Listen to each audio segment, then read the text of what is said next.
Now, in chapter 3,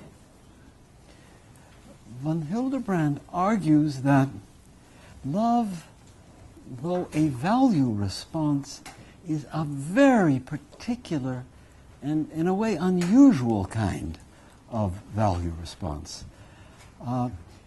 He even brings out something there in chapter 3 that almost seems to take away the idea of value response.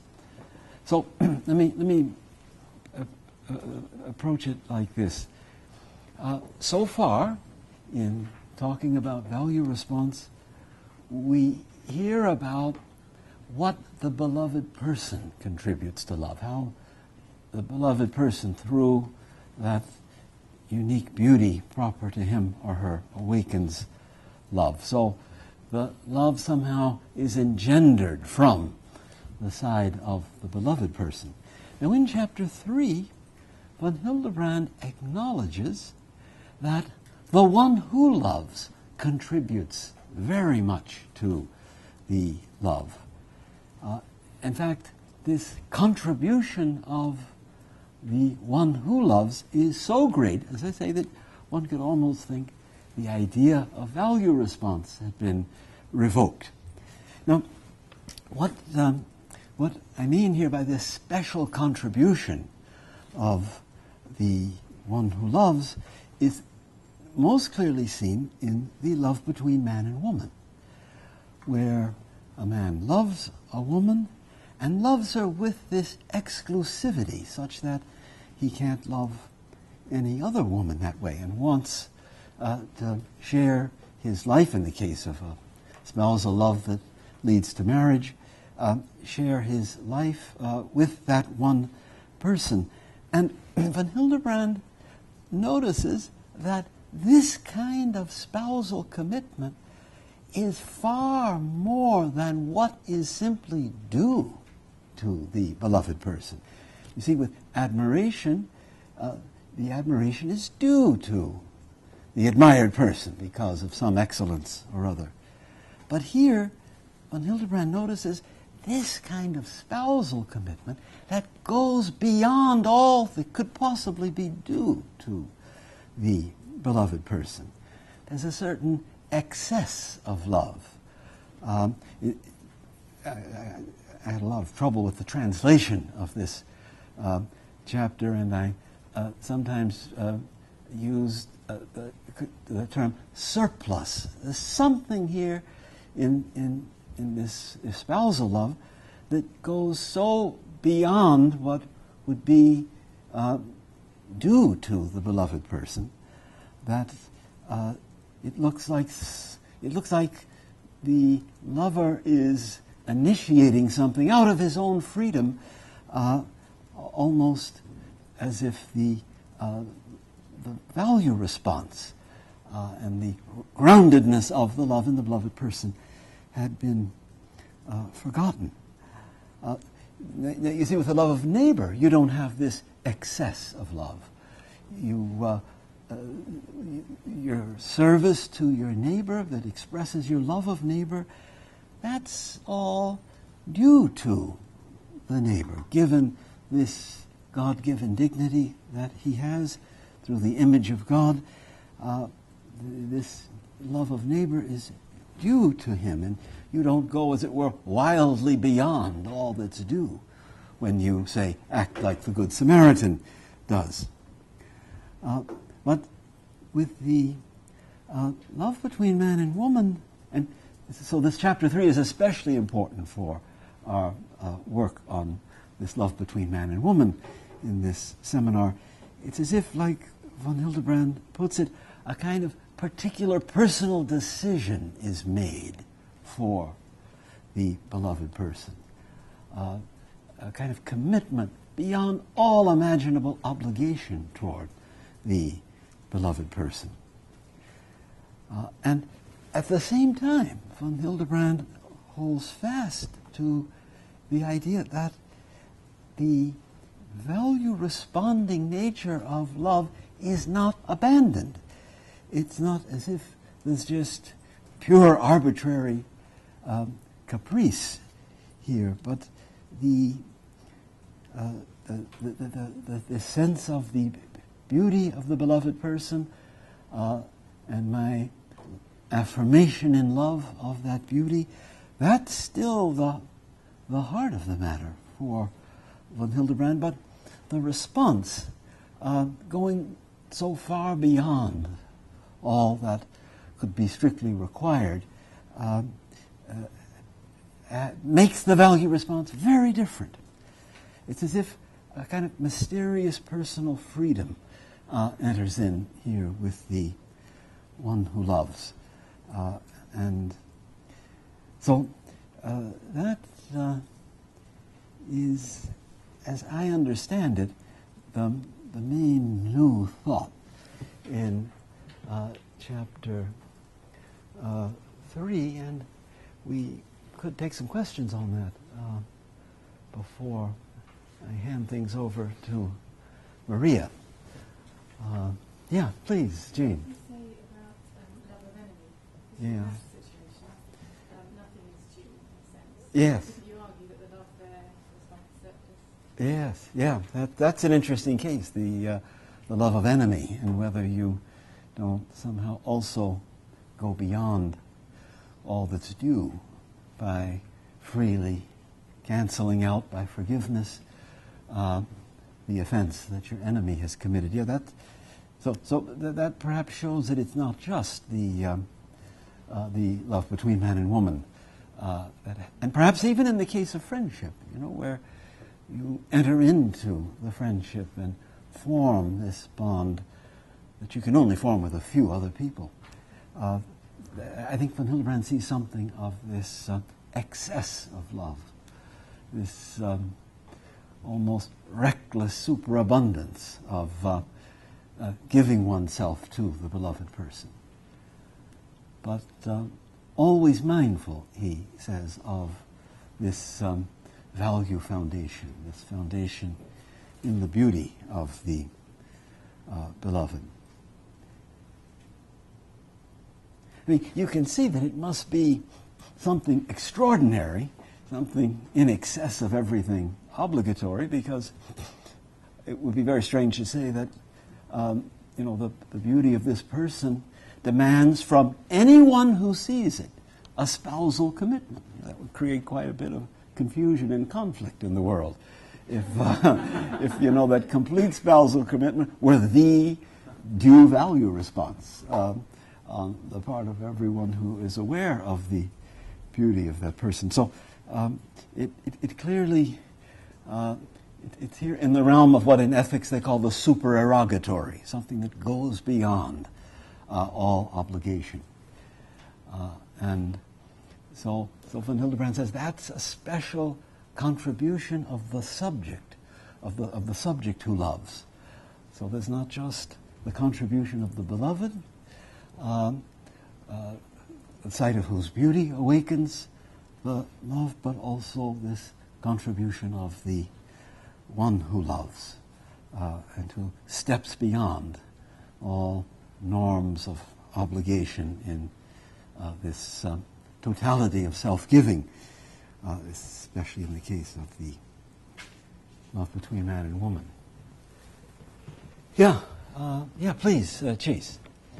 Could you show how two following aspects come together? The aspect of interpreting being beloved from above, Yeah. but also being grounded in the reality of Yeah. who the beloved is with their faults. Yeah. That's a rich vein of thought, isn't it? In chapter 3, that this excess of love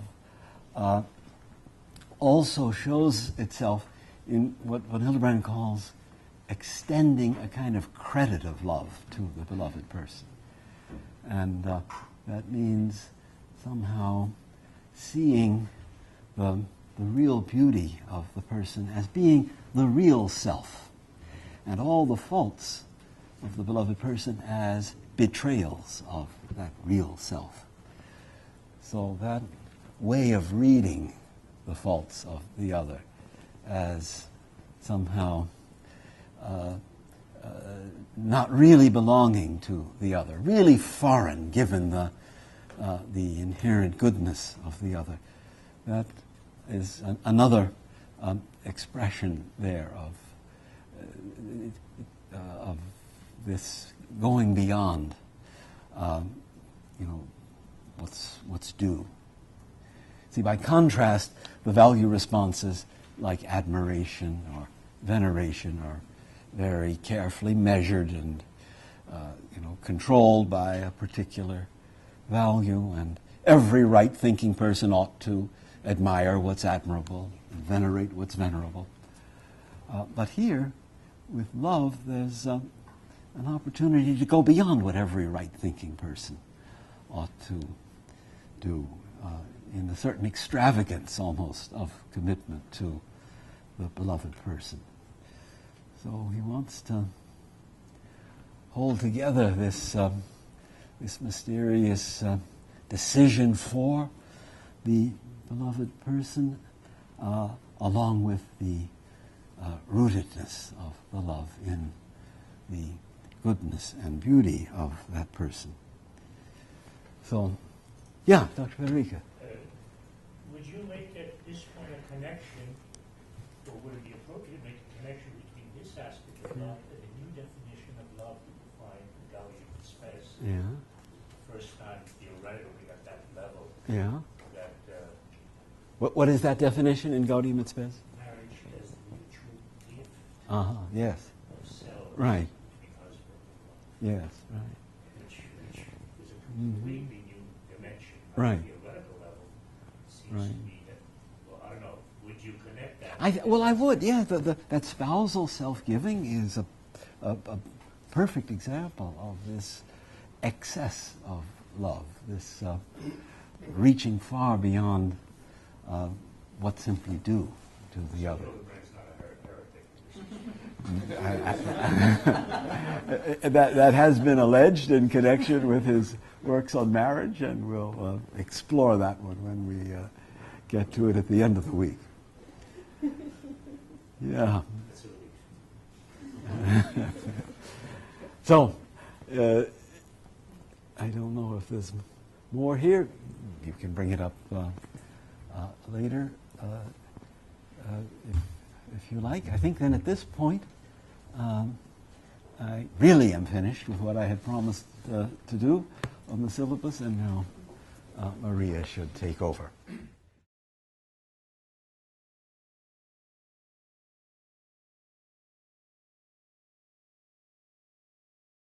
All right, so this afternoon we're going to be dealing with one actual critic of Dietrich von Hildebrand. So he's actually responding to Dietrich von Hildebrand. But then we're going to deal with the second person because, of course, Kierkegaard also wasn't actually criticizing Hildebrand. He wrote way before Hildebrand. But his conception of love one could use as a very different sort of critical conception of love. And so we'll talk about Harry Frankfurt. As a matter of fact, if it's okay with you, we'll start with Harry Frankfurt. And then we'll end with the Metropolitan Zizoulas, John Zizoulas. So, Harry Frankfurt, I hope you all enjoyed the read as much as I did. He's actually delightfully succinct, isn't he? And non-wordy as a philosopher, which perhaps has to do with the fact that his claim to fame, of course, was his famous article on bullshit. So he actually, many scholastics would probably be rolling in their graves, wrote an article called On Bullshit. And so I don't know if that has to do with the fact that he is so to the point when he writes. But in any case, actually, so he's an analytic philosopher, and between Jean-Luc Marion's The Erotic Phenomenon, in my experience, Harry Frankfurt's Reasons of Love is probably one of the most popular books read on love today, especially outside of Catholic circles.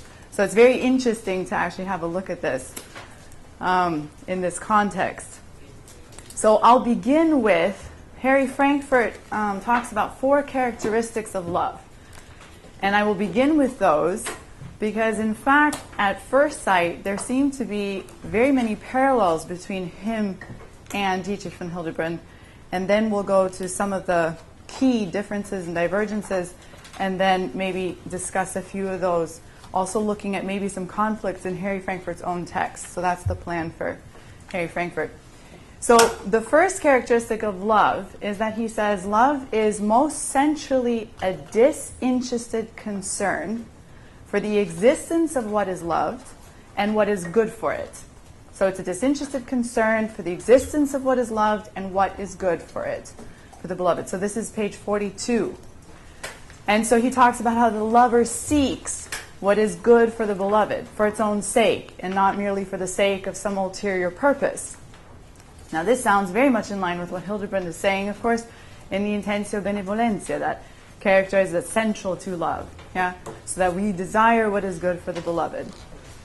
And we take a special interest in the existence of the beloved. The second characteristic that Frankfurt mentions is, and we spoke a lot about that today, that love is ineluctably particular. So he talks about the fact that, if we're only interested in sort of serving the needy and the sick, well, any needy and sick person will do. But of course, the moment we're in love, or the moment we love someone, there's no replacement, right, for that person.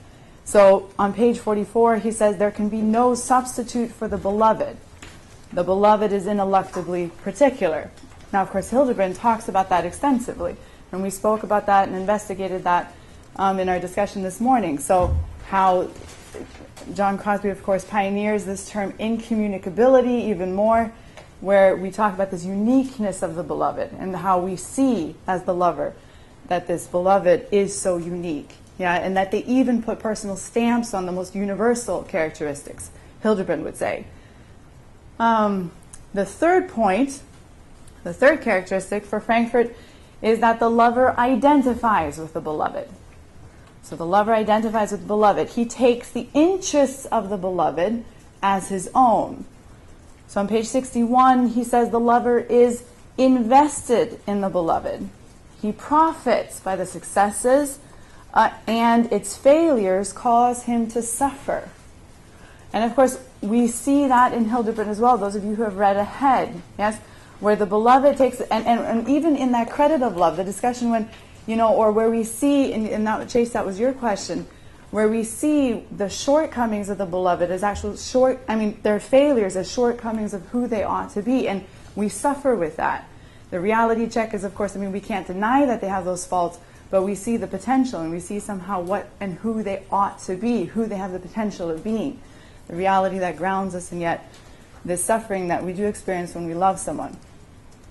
And then the fourth point is that he says love is not under our direct control.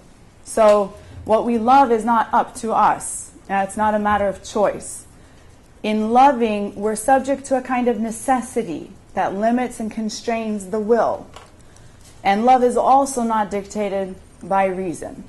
So there's this this sort of gift. Hildebrand talks about the gift of love. It surprises us as we have that experience where we fall in love and we can't help ourselves. We don't know why. Sometimes we wish it were different.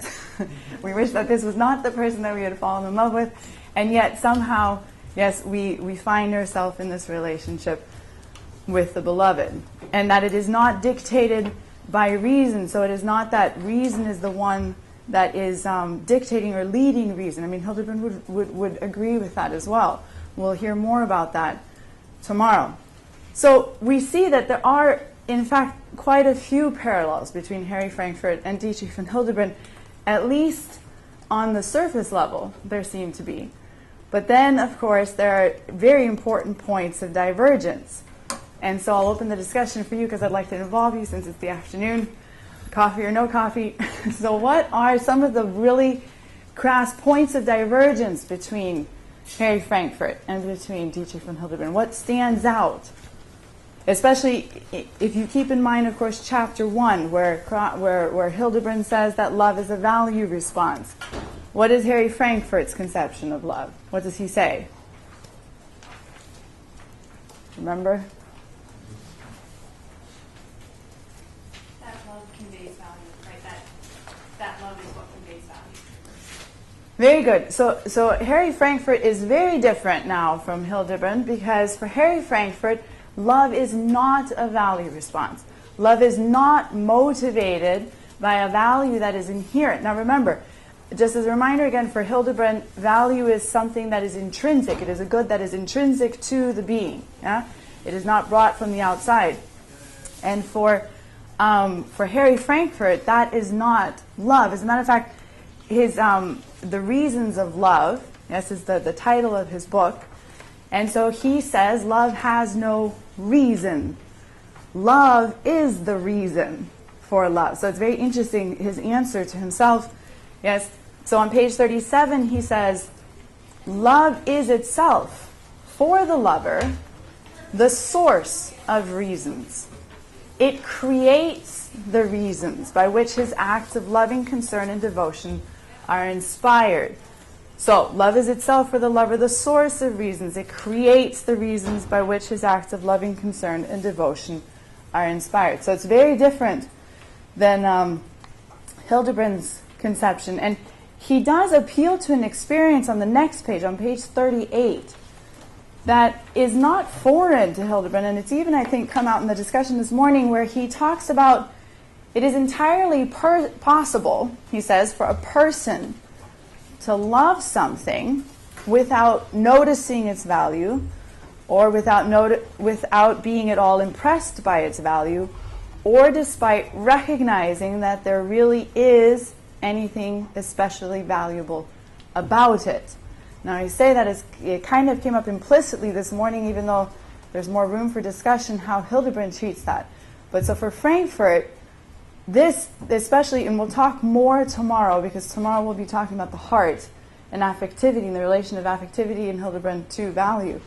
But he looks at our experience, right? And it's an experience that we all have. And it's precisely that, this morning we spoke of that speechlessness of the lover. Well, I don't really know, yeah? Or then there's the question, can we fall in love with something that really doesn't seem to have any value? As a matter of fact, we know that it doesn't have any value. So, for example, somebody who may lead us astray, or who may be very morally depraved themselves, and we still love them, or, I don't know, maybe even, something as simple as, especially today, we use the term love so broadly, is that I love cigarettes, even though that I know that they actually, in fact, are not healthy, and there's no value, there's, in fact, a disvalue in them. I mean, the question now is, of course, what is love? That needs to be distinguished more. Harry Frankfurt isn't exactly very satisfying on that front. But there is this phenomenon in our experience that he's trying to do justice to when he says that love has no reason, per se. Yes, Kevin? What does he mean on page 38 where he says, despite recognizing that its inherent nature is actually utterly bad? What does he mean by inherent? Because my first attitude was inherently we're all good, our dignity is good. So, and I was thinking about the last chapter, 3, the gift of self, and talking about how we have faults, but they're kind of superficial faults. They're normal of not being who we are totally. So inherent just seemed like a really strong word. Mm-hmm. So I didn't know what exactly he was saying. So let's actually suspend that, because it becomes a very interesting question in Frankfurt itself whenever he speaks of inherent value or disvalue. So let's hold off on that for just a minute, because it will come back to haunt us in Frankfurt, or actually not us, but him. So the first point is love is not a value response. So if it's not a value response, what does it have to be? And what is it for Frankfurt? What does he say? Love is? Yes? Value creating. It's value creating, but he goes further, and he talks about precisely, I think, in relation to this experience that we find ourselves loving, yes? And he speaks of something very unique now. He says love is, he uses the term over and over again, and then it is caused. Yeah, he says love. He says love is not motivated, but it is caused. It arises from a natural necessity. Remember? So he says love isn't supported by reasons. It's not supported. It's not because we've assessed something to be a certain way. It's not because we appreciate something to be a certain way. But it is simply something that arises as a brute fact in us. So there's no relation inherent relation now to the object itself. Yes, it comes up in us, and then it is the thing that bestows or creates the value for the object. That is love. Yeah. So, but and then first he speaks of it's caused by natural necessity, but then he goes and he fine-tunes necessity, and he speaks of a very intriguing kind of necessity. Does anybody remember in Frankfurt's text what he's talking about? He says, yes? I don't know if this is what you're looking for, but I was struck, he makes a few times he points to evolution. So like on page 40, he's talking about where our love of children comes from. He says, the explanation why we love presumably lies in the evolutionary pressures of natural selection. Mm-hmm. So this is still this natural necessity, yeah? And then if you flip further, especially to page 44, all of a sudden here he begins, I think it's on page 44. Yes, he begins, oh no, wait, hang on. He begins to say, so for example, he says, love is not, oh no, I'm sorry, it's page 42, it's earlier. Right on the bottom of page 42. So, as in other modes of caring, the heart of the matter is neither affective nor cognitive, it is volitional. So, Harry Frankfurt puts it, so it's interesting because he speaks of love, yes, being caused by natural necessity, but then all of a sudden he puts it into the realm of volition.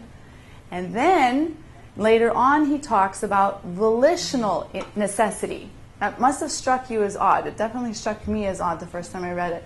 Yes, where he says that we love out of a kind of a volitional necessity. Now, those of you who know Harry Frankfurt better know that he specializes in this a little bit. He's offered some very intriguing analyses of volitional necessity. So, for example, he wants to preserve responsibility, especially moral responsibility, in the face of what he suggests there is actually no choice. So he speaks of the case of an addict, where he says it would appear from the outside that there is in fact a choice, but actually from the aspect of the addict, though the addict is free and morally responsible for his choice, it's a kind of a volitional necessity that the addict is driven to making a choice, or to the will is driven in a direction for which he is responsible, but that is not free in that sense that we understand the will to be. Yeah? So we've moved now from it's not motivated, it has no reason other than itself, to it is caused by natural causes, to now it is connected somehow with a volitional necessity. Now, the fact, of course, that he places it in the volition, as we'll see tomorrow, makes him very different from Hildebrand. Because, of course, Hildebrand primarily, he really reacts very strongly to the idea that love is a matter of the will. And he's trying to respond to a long tradition that believes that love is a matter of the will alone, and he really emphasizes the affective dimension of love. But we'll talk more about that tomorrow when we talk about the heart. Yes? When he's saying it's a volitional necessity, is he saying that love is volitional because it puts a constraint on our will? So it's not that it's volitional in the sense that I choose it, but volitional in the sense that it just happens to me, and its location is in the volition because it's constraining my will to make choices. That is how I would read him. Yes, I don't know if anyone else has a different reading, but that is how what I would understand him to be saying in this case. Now, it's very interesting, and I'm not sure if you followed through the text. I find this actually I was commenting to John Crosby the other day that I find this very often since Heidegger, that I read texts and I find that people contradict each other or seem to contradict each other almost on the same page, even in the same paragraph. And so there were 2 points of conflict that I found, and it's an intriguing thing because it just shows, I think, for one, how we've moved away from a kind of a logical progression of thought, where that contradiction wouldn't be possible. And then also, but I think it shows this inner conflict, maybe, of the author, that there's not really a certainty, that there's a sense in which there's something else also. But but even though the author has decided for what he's trying to propose. So when Frankfurt is insisting on volitional necessity, he does, even on the same page, so page 44 and then even later on page 49, he talks about the fact that so where the will cannot influence love at all, where it is not up to the will to do anything about love, yes, it is a necessary feature of love that it is not under our voluntary control. And then a few lines later, however, he says that it may at times be possible for him to bring it about that he cares about something or that he does not care about it just by making up his mind one way or the other. So there does seem to be an allowance for the fact that will can influence somehow love.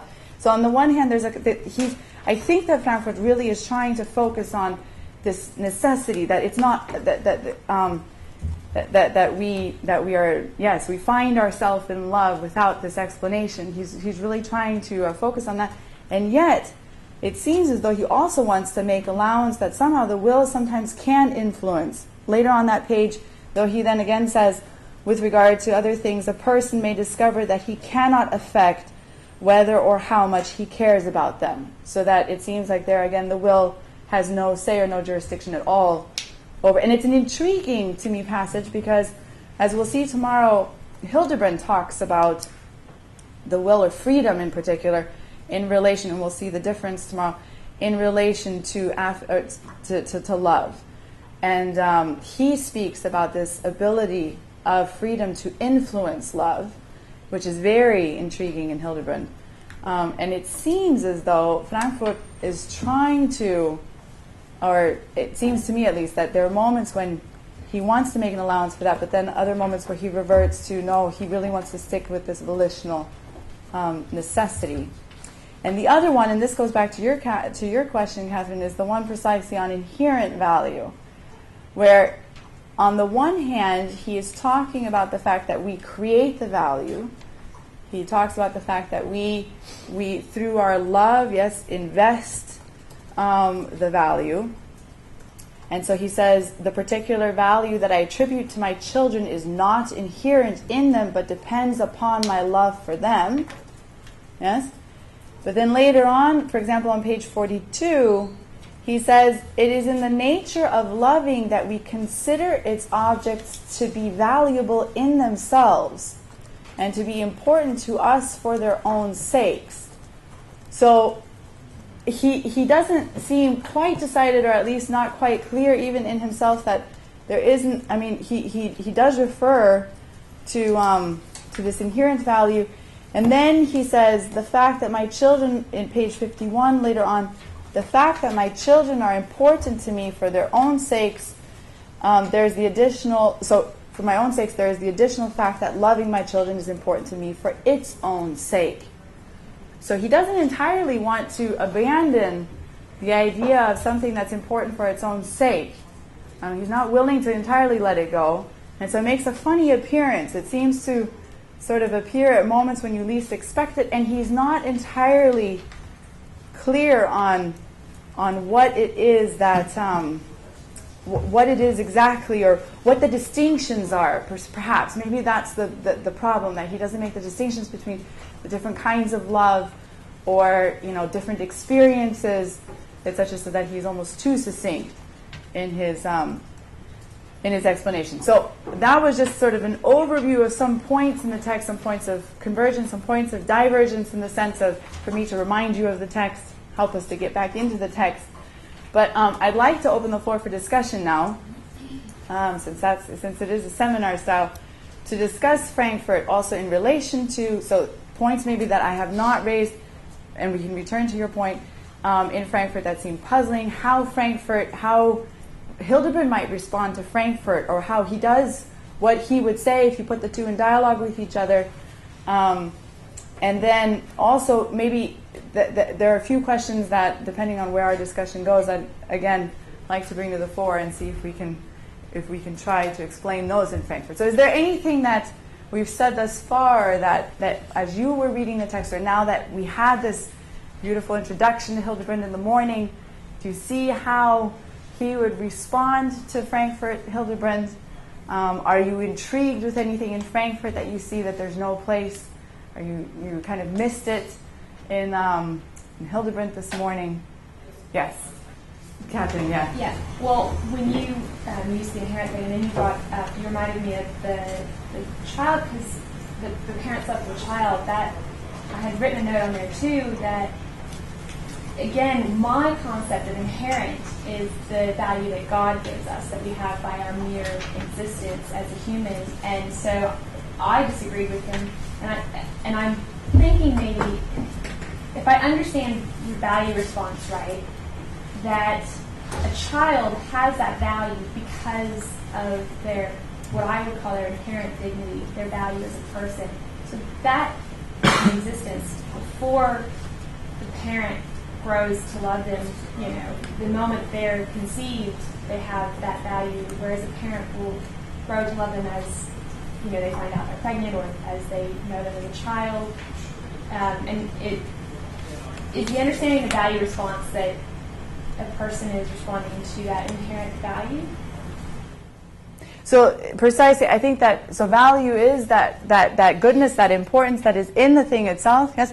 And again, even philosophically, without bringing God into the picture, or without having this religious understanding that God has created us in his own image, philosophically one could even argue that just simply in virtue of being a person, we ground the kind of a value in our being that is of such a distinct nature that we would give it this name dignity, yeah, and that sets us apart from the rest of. So on a metaphysical basis, I could say that I could make a value response. Now that is even before I get to know, of course, the personality and the individuality of a child, because then, of course, the moment that a child is born, yes, my value response becomes, of course, far richer, because that's when I actually get to see this individual.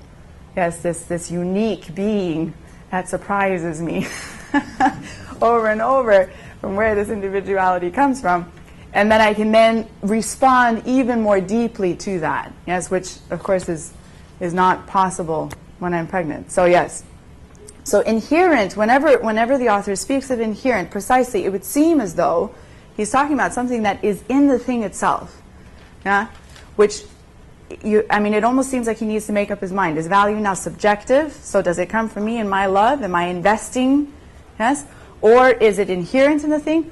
Or, and of course you read the introductory study, yes, probably before you came, and there was the discussion, is it perhaps, is there room for an experience of, and we also spoke about it maybe this morning, both, yes, so that there's this way in which I discover the beauty and the value of the being, but then afterwards, there's also that investment that can happen, yeah, from the lover.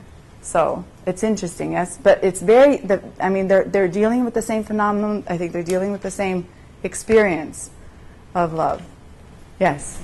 I think that I could be wrong, but there's in his discussion of love as a natural necessity that made me think of like the very beginning of Aristotle's Politics, where he talks about how like human communities are formed, and the basis is a drive that men and women have toward procreation that is rooted in this desire to sort of make more of oneself, to produce more of oneself, this innate thing. And I think St. Thomas picks it up as well, and it's sort of kind of like a sort of fact of nature that the primary first impulse is a pre-rational impulse toward procreation, and I think that's sort of like one of the bases for the argument against von Hildebrand, that this added the dimension of affectivity and the end of marriage being a effective union, as Professor Federica said, that this new edition of marriage being gift of self. But it sounds as though Frankfurt sounds a lot more like, and I'm sure he disagreed with this himself, the old school sort of idea of the end of marriage and the end of love is this necessity for producing children. So you took me on. Sorry. I'm trying to. Can you boil your question or your thought down to sort I would say that it does. I guess I'll say it this way. It sounds like Frankfurt is sounding a lot like Aristotle and the Catholic tradition that is based upon that Aristotelian idea of the end of marriage, or the purpose of it, which is a natural necessity to produce children. Mm-hmm. I have a hard time, I mean, because he doesn't speak of marriage at all here. I mean, he does speak of, he's talking about parental love, Okay. but I don't see him here making any suggestion or alluding at all to the fact that of these sort of ends of marriage or the point of marriage. I think that, and I mean, perhaps to be completely honest, what I miss in Frankfurt and what I do appreciate very much in Hildebrand is that Hildebrand takes the time, yes, to make very many distinctions between very many different kinds of love. Yes, so you do have the love of neighbor, even the love of enemy in the Moralia. You have the love that comes, or certain union. The desire for union through love, and then he distinguishes between formal and material unities, communities like family and state and associations, etc. So I mean, Hildebrand is very rich in his analysis of love, I think, and I miss that here. He does speak in the beginning of spousal, but it's not really spousal love. It's not really the essence of love. He's not investigating that so much. He just simply says, because remember, he begins his whole article with, I think, is it Williams who brings up this, the drowning, the man, who would he save, right, his wife or the other? And then I think this is the one case where I think Frankfurt actually complicates the matter a little bit, because Frankfurt then says, well, Bernard Williams should have been more specific. Was it a wife that he actually loved and who loved him in return, or was it a wife who wanted to kill him, etc.? Yeah, I mean, I don't think that Bernard Williams was talking about that, but there you go. I mean, so this is maybe the one, but as such, he doesn't distinguish. I think he's just simply saying this now about love in general, and we could, I think, very validly raise that as a critique to Frankfurt. There are far too few distinctions. What kind of loves? Or that there are essentially different kinds of love. But he really is just simply trying to get at that phenomenon that I think we also find in Jean-Luc Marion. Like, I think that that's something that Marion is very much, in the introductory study at least, when he was compared, where there is this investment of the lover to the beloved, and that it's not a response. There's an insufficient reason Marion speaks of. So, and Frankfurt, I think, thinks it's not just insufficient, there is no reason for the lover to fall in love with the beloved. Yeah? And that, of course, echoes, and we'll find that again in Zizoulas when we look at his article briefly. Yeah? Yes? Yes, Maria, thank you. I have two things. One is sort of to go along with the last comment. My Kindle doesn't have page numbers, but there is a section where he asks, in the paragraph where he begins by asking, why is loving so important to us? And a couple lines later he says, part of the explanation has to do with the importance to us of having final ends. We need goals that we consider to be worth attaining for their own sake, and not only for the sake of other things. So that also, I have a similar idea that it's worth considering what exactly the similarities and what the differences are between Frankfurt's overall view and the Aristotelian idea that we are meant for an end, for a final end, and then perhaps connect that also with what I also find a kind of confusion in his text between loving that we create the value, and on the other hand he talks about inherent values. That they are also this distinction, this Aristotelian distinction between wanting things for their own sakes and things that we want for their own sake. So there is a distinction between the end in itself, the final end, also in Aristotle, and the intermediate ends. And maybe he means something along the lines of that. Mm-hmm. Now, I mean, again, I appreciate that. I'm not sure I'm going to be able to connect it, but I would appreciate if anybody can connect it more. Maybe you can. Well, I'm going to try. Okay, very good. The gentleman's name that Jesse. I would agree with Jesse's comment, but restricting it to something more fundamental for the Aristotelian tradition. There's what we call in Latin the appetitus. In Greek, I believe it was orexis, which is the dynamism of being to be. And if it isn't, it's impotency. to be. And therefore, every being as being is moving towards the full actualization of his being, and that is the end. Everything else is a means. Mm-hmm. And this is the structure of all being.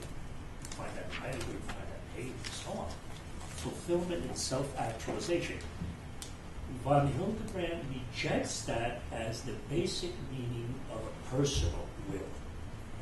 For the ancients, the volitional was simply this dynamism of being to be fully itself, whatever it is. And in that sense, when he speaks of volitional necessity, he has a non-personal meaning of the will. Mm-hmm. And this crops up in that passage, I'm sorry I don't have the text in front of me, where he says sometimes we can have personal influence on that which is necessitated by an impersonal will. Mm-hmm. So as a matter of fact, he sounds like a high school graduate that went directly into graduate school and never got the foundations. Because there is that confusion, that consistent contradiction. It is a volitional necessity. Then what he's saying is, by nature, volitional necessity constricts itself. Because on the one hand it's the cause, on the other hand it constricts our will. So, but in my mind, this is the fruit of this general principle which bypasses the personal. For von Hildebrand, the personal act is not simply this dynamism of striving towards the end, to which reason is attached, and now knows both the end and the means. No, it's a personal act, and I hope we will be covering that first and the second perfection in relation to the affectivity. And in this sense, we find this systematic confusion in the explanation of love in terms of willing the good as an end. The real problem is, what explains the willing of another's being? And the Aristotelian is always my own end, which is the actuality of my own being, and he uses that as a basis for the love of another, which we saw earlier. I have to identify, project myself as the other side. Because in reality, what in the world explains one being willing the full actualization, even if it's to bring him into existence? Mm-hmm. And therefore, he's looking for all these partial explanations and doesn't see that, in a certain sense, that second characteristic of love. When you read that off, I said, my God, he's talking about God in relationship to a creature that doesn't exist. It is his love that is the cause. Mm-hmm. Mm-hmm. But it's intelligible as an explanation of divine being, bringing into existence both the existence and the intrinsic preciousness of the creature, and therefore moving towards that in the gift of self, etc., etc., etc. Mm-hmm.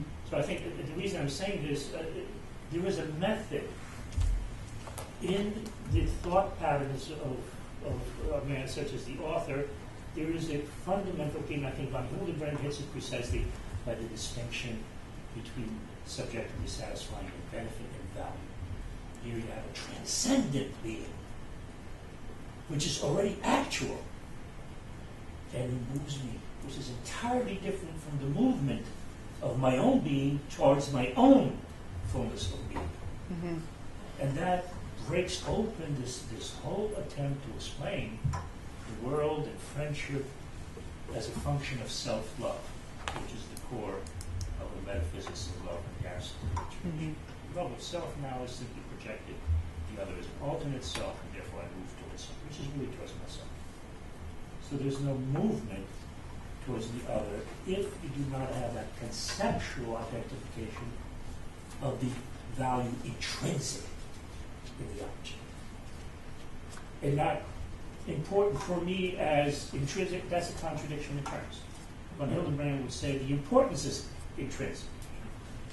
It also is a good, for me, a benefit, but because primarily the value is intrinsic. in the Aristotelian tradition, which in the modern thought takes over analytics especially, there's no concept of intrinsic love, by definition. Now, I mean, again, I think that I would add to that the reason why I hesitate so much with Aristotle and with Frankfurt, or trying to draw out that parallel more, is because, of course, Aristotle is much more clear on his distinction between the final end and other ends, etc. I mean, you know, and I don't find that in Frankfurt. When he brings up this connection between love for its own sake, or, you know, and the connection between a final end, he really has it embedded in a discussion also in the previous chapter and then the last chapter of, he's very, for him, the worst thing for man is a state of tension. And that is a problem that he finds in love, is that we can be divided. So I find, again, some Heideggerian parallels in him, so that, and even actually Kierkegaardian maybe, yeah? That it's somehow, he wants the ability to commit. He wants this kind of meaningfulness. He wants an end, yes? But he doesn't go on like Aristotle does, very clearly to distinguish between different ends. For him, it's simply that in love, we find the greatest meaningfulness, and we find something which we wouldn't do, which we would do for its own sake, or which we, you know, where there are no ulterior motives. And I mean, when he's talking about the second characteristic of love, that's what I hear him saying. I don't hear him trying to offer as much of an analysis now as Aristotle would be, a final end. So I find that very, and because, you know, to me it's very reminiscent of the debate already in Hildebrand, and John Crosby brings that up also, between the difference between the technical values and the moral values. And for him, somehow this ultimate value that we achieve, that we strive for, is this harmony within ourselves, or a kind of a balance, right? Which Karol Wojtyła would call, well, the technical value. I mean, or from Kant, yeah, it doesn't make us moral or immoral, but it's simply a technical value. But for him, that's sort of the highest excellence, and love helps him to achieve that, yeah. But I mean, he does want to leave room, and in other passages he does, between things that we love more, things that we love less, etc. So I see it, with the students in Asche, we read Viktor Frankl, and Viktor Frankl connects very much the man's search for meaning. And Viktor Frankl, it's a very intriguing book. If you've never read it, Man's Search for Meaning, I recommend it very highly. But and of course he's not a philosopher, he's a psychoanalyst, but he connects in that very powerful way love and meaning, and how love is the ultimate purpose of man, because, of course, it gives us the greatest logos, but unconnected with an idea of God. Yeah? And here, very, of course, problematic, because here love is sort of creating its own reasons. It's very divine in a human context. So that's, so for me, that would be more, yeah, that those would be the issues that play into when he's talking about this on it's actually page 52, as was pointed out. Is it Joseph? Joseph, that's by Joseph, that he talks about, insofar as we care about anything, we make various things important to us. And then he talks about means and eventually goes into ends, and he does mention Aristotle, etc. So, yeah.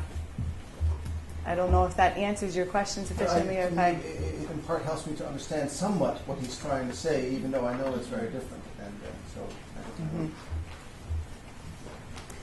now, I had wanted to make another point. If there's yes. One thing I thought was also very similar and interesting to compare with in Hildebrand is the place where he talks about our own character, our own identity being very much bound up with what we love. That you also find in Hildebrand, and you find it here too, perhaps in a very different way. And he connects it, again, in the same paragraph, with the possibility of not liking what you love, not being very content with the things that you love. And he thinks of that then as basically a lack of self-confidence. So I thought that was another interesting point of contrast and comparison between Frankfurt and Hildebrand. And see, this is where I, to be honest, would find a very strong connection between Frankfurt again and Kierkegaard. Because that kind of commitment, yes, where Kierkegaard continues to talk about this, for him, that importance of the either or, and simply just having that thing that we can commit ourselves investing ourselves completely in. I don't know. So for me, especially because of the day and because we were reading Kierkegaard earlier, when I was reading Frankfurt, I have to say there were times I saw Kierkegaard a lot, and then Hildebrand, of course, also. But then even Kant comes up a few times in the reading. Yeah. I mean, page 54, he goes on, when he talks about boredom, and when boredom for him is a horrible thing, and also leads, there's this connection with the lack of self-confidence, the inability to move ahead. Let's see if there are any other questions. I thought there was another hand up that I had disregarded, or I had not.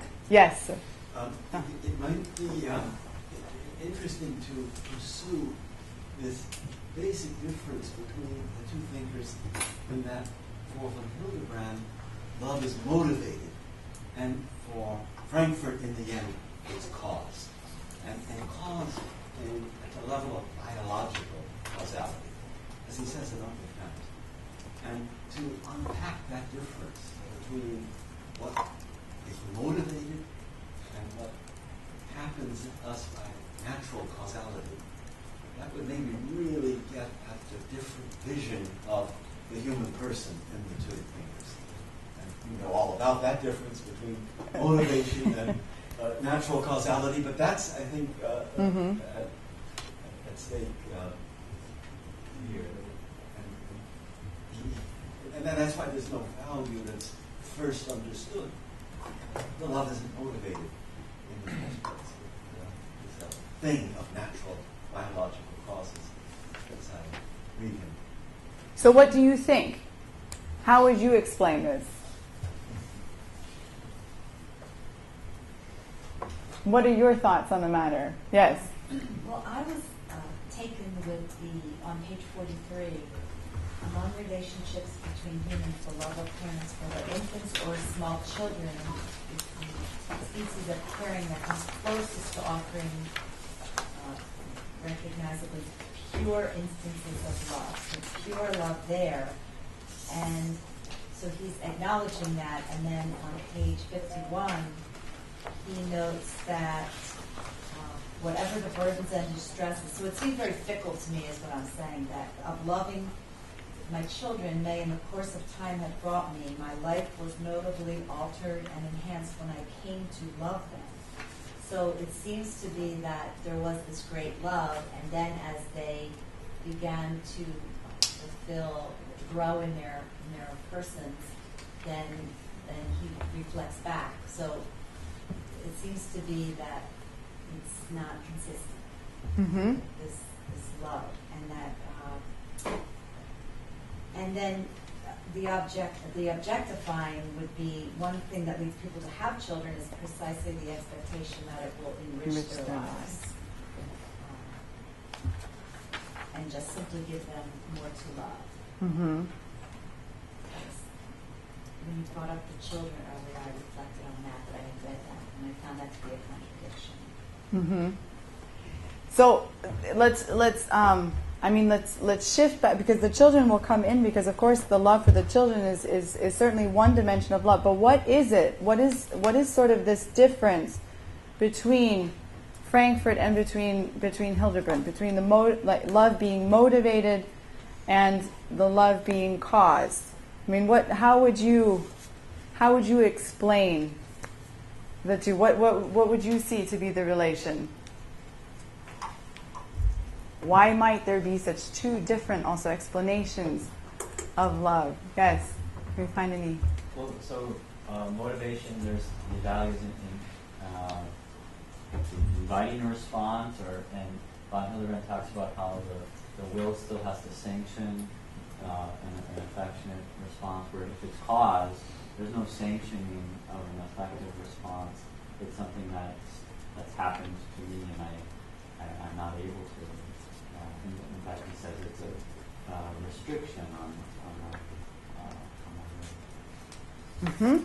So there's room precisely in the area. So when love is motivated, yes, there is that room to either sanction or to disavow. There is that room for freedom to, and it's that personal movement of love, that personal moment of love, yes, where the will can or where freedom is capable, yes, of influencing that movement.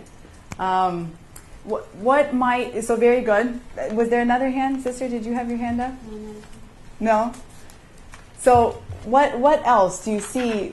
I mean, in these, I'm trying to, I know it's the afternoon. I'm just trying to get all of you to help me think through this process. Yes? So it's also with motivated eating work motive in a sense. Whereas the cause idea, I think, lies very much at the basis of this, the way that sanctification is installed at the moment. It happens, you follow it, it's herd behaviour, you'll by nature either gay or straight, and you'll follow that, you'll soon know. So there's an aspect of responsibility, at least, or there's a dimension of responsibility. As something to, this is part of your life rather than something that you passively only experience, and will be taken up by, blown away by, and so forth. And that does seem, I mean, that is an experience, isn't it, that we do very strongly have. I mean, Frankfurt is trying to put his finger on something, again, in love, yes, that is that necessity, that it's not simply something that is arbitrary. There's a kind of it arises in this kind of necessary relationship, yes, which, when it's a value response, when we respond to something, it seems so up to us. And nowadays, especially, the emphasis is so much on this experience of the necessity, or that we are this way, and this is what we love, etc., and that this explains everything. No? So the moment that you have that aspect of that it's being motivated by something other than itself, and the moment that it constitutes a response, it certainly leaves that dimension. It opens a whole dimension of freedom that there is no room for in this causal biological necessity. Then the only explanation is, what is this way? Yes, and no other. And yet, of course, I mean, Hildebrand too. The question is, can Hildebrand explain this necessity? Like, is it possible for Hildebrand to really do justice to this phenomenon of necessity that we experience?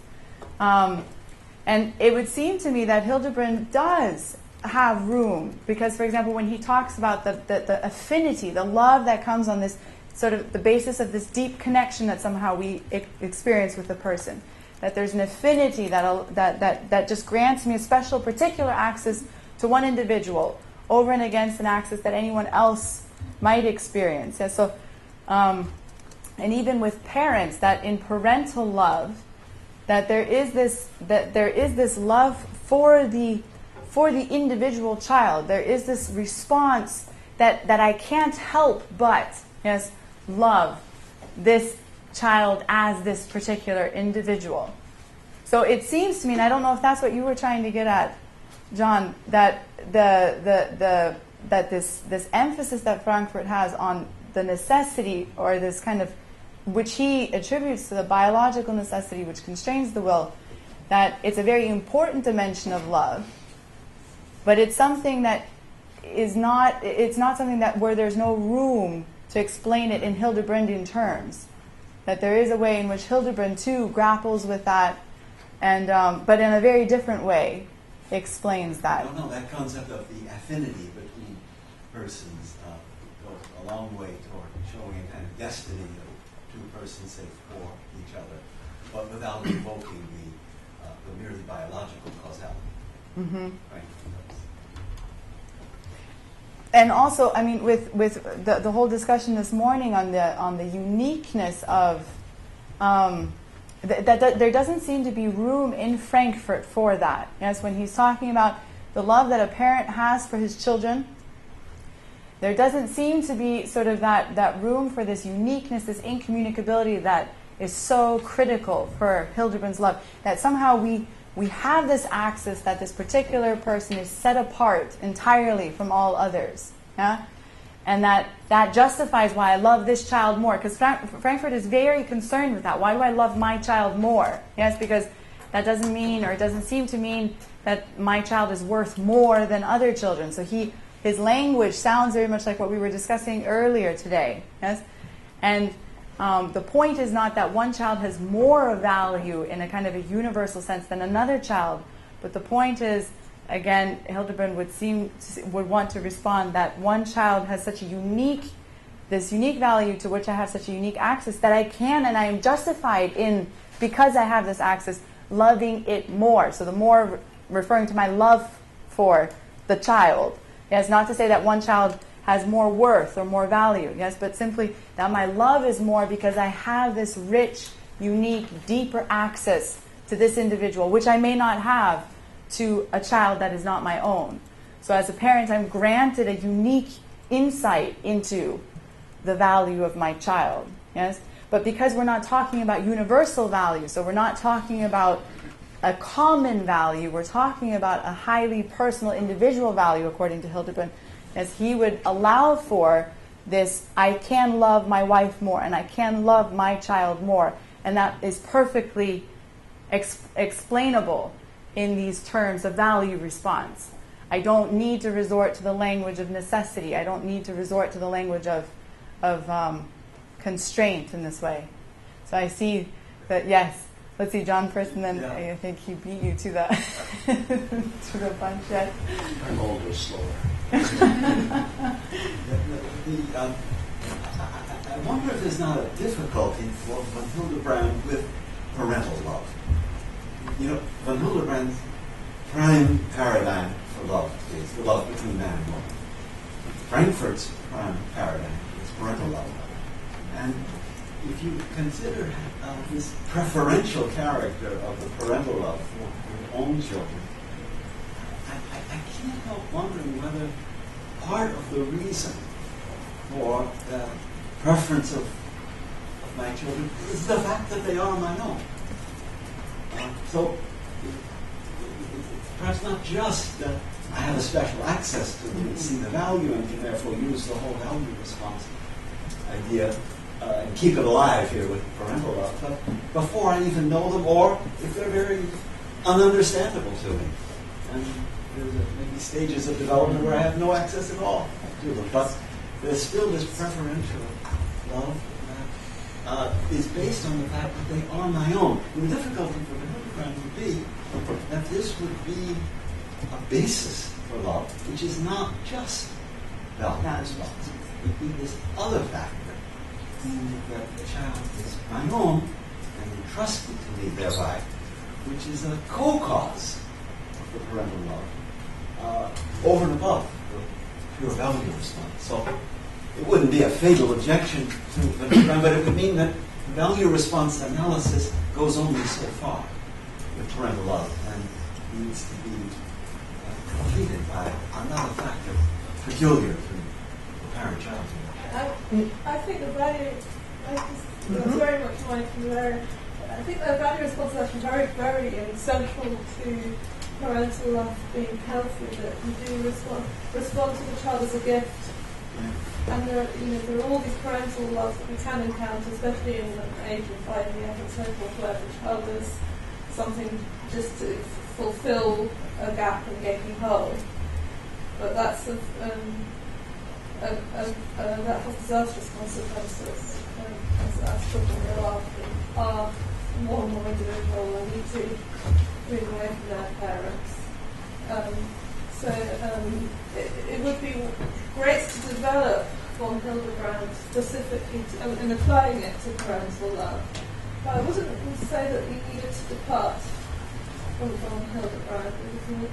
The child as gift rather than the child as an extension of my ego, and it is my own, but because it's as given to me, as entrusted to me, rather than my own as produced by me. So I would actually say von Hildebrand was an enormous contribution that we could use here, integrate here, which Frankfurt doesn't have. This really got the ball rolling. Do the hands refer to this now? What's being said here? Wonderful, excellent, Joseph. Yeah. All right. Sorry. First, Damon, would you like to? Was that, or did you have a separate question? No.